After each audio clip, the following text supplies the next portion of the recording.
This story out of Georgia is absolutely heartbreaking.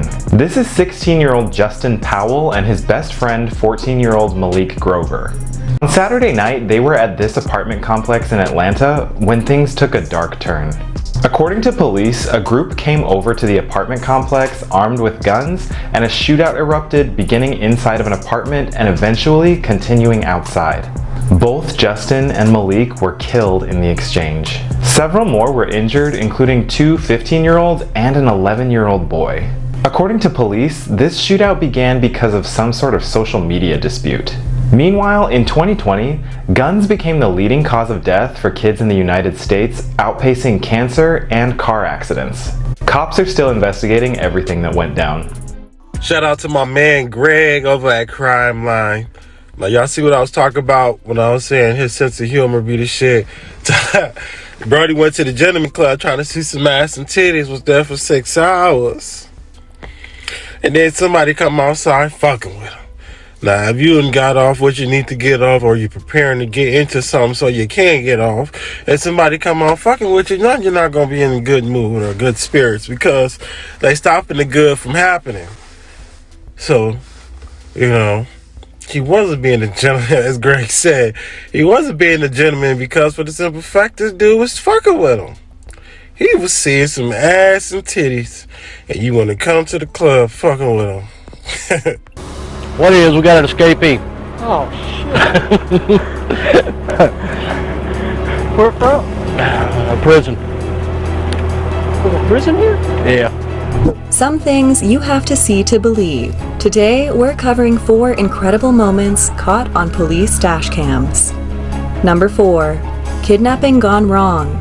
In August 2012, a Louisville Metroville patrol officer pulls over a Honda Accord with expired plates. There are 3 people inside the car, and as the cop talks to them, he notices they all seem very anxious and fidgety. Then he hears it.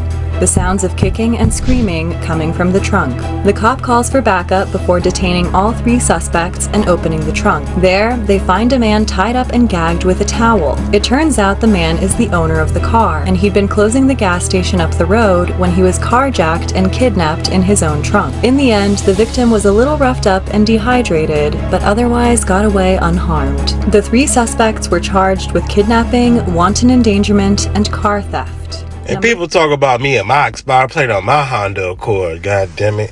Well, if somebody fucking kidnap me and take my car? You see, this shit right here shows that it helps when you need help. Now, I hope nobody do kidnap my ass and take my car. But at the same time, as we just saw, this dude was closing up the gas station, about to go home. And these motherfuckers had to come jack him.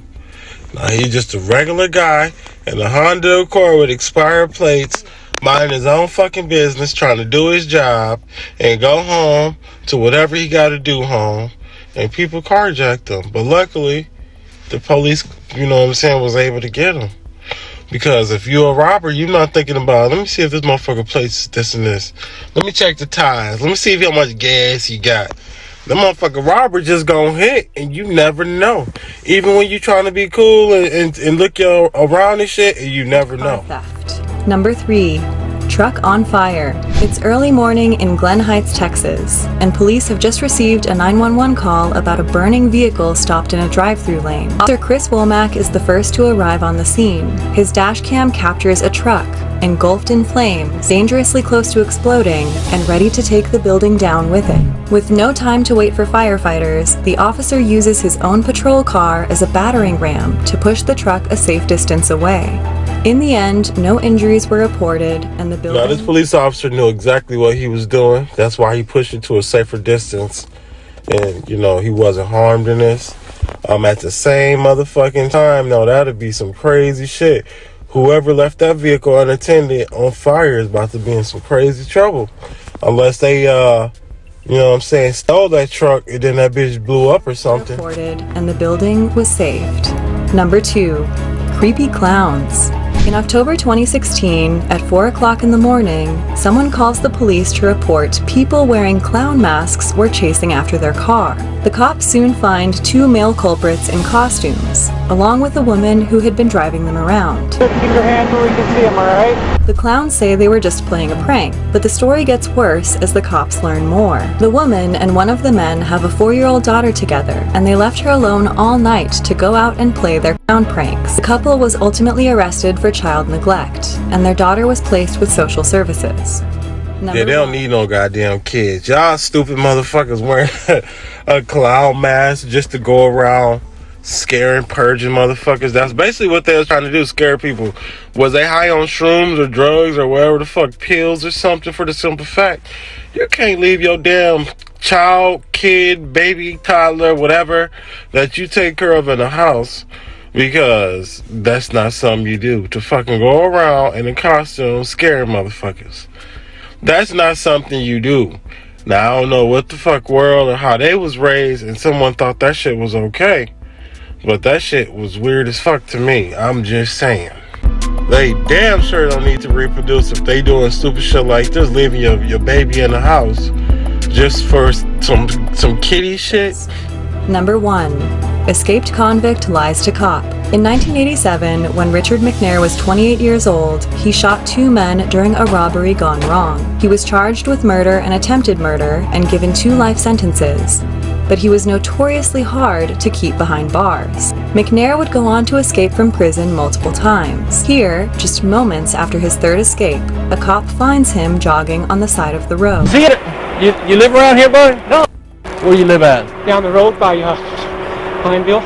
Pineville? At this point, the cop knows there's a prisoner on the loose, and McNair starts lying for his life. What's your address? I don't have an address. I'm at the hotel. We're working on houses and stuff like that, the roofing. Roofing? Yep. Okay. For my brother. Alright. Where you staying at? That Titusville or Titus Inn. Titus Inn. Little old. What's your name? Robert Jones. What's your name again? Jimmy Jones. Even though McNair accidentally gives 2 different fake names and matches the escapee description, the officer believes that he's just a jogger and ends up letting him go. What is? We got an escapee. Oh, shit. Where from? Prison. There's a prison here? Yeah, been run by now. You know that yourself. You'd have done run by now. McNair walked free for another 1.5 years before the cops caught up with him again. He was sent to Supermax prison and has not escaped again since. This old ass fucking police officer do not understand that he was talking to the man he was looking for, and he goddamn fucking just retarded altogether. How the hell you motherfucking talking to the guy y'all looking for and you don't even know who the fuck you looking for? Like, you just looking for somebody with a sign that said I escaped prison? You know what I'm saying? Like, what type of shit is that? You motherfucking do not know who you looking for. You just out there looking for somebody. That's dumb. But yeah, think about all the people who, you know what I'm saying, was wanted, and this motherfucker was looking for their ass. They goddamn show got away. He need glasses or something.